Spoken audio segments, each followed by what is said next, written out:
My adjournment matter is for the Minister for the Environment in the other place, and the action I seek is for the government to change the way they respond to wildlife in emergency situations.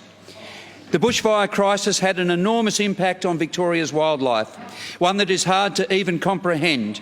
Millions of animals perished in smoke and flames, while others have been left with little food provision, which can lead to starvation events.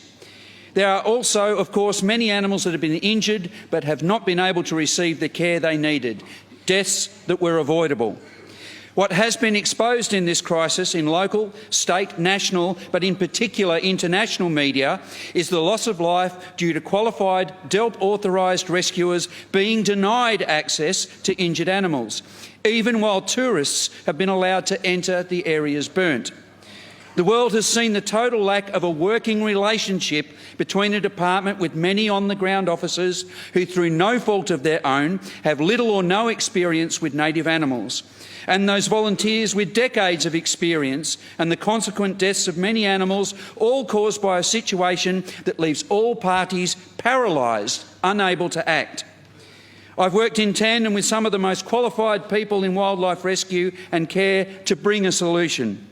A new authority that will seek to not only reunite volunteers, but train them, support them and recognise their experience, abilities and achievements in all aspects of wildlife response, not just in emergencies.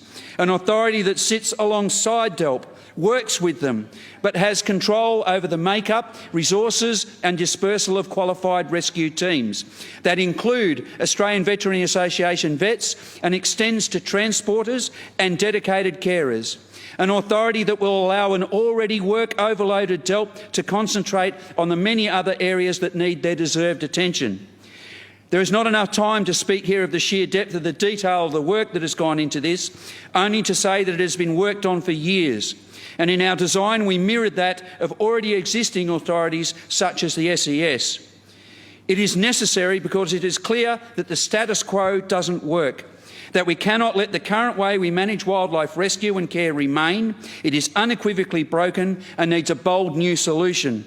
With the world applauding this government's bushfire response, that world is watching and asking for a world's best practice solution for native animals. And I ask the Minister and the government to support me, us, the community of rescuers and carers, by forming this new authority.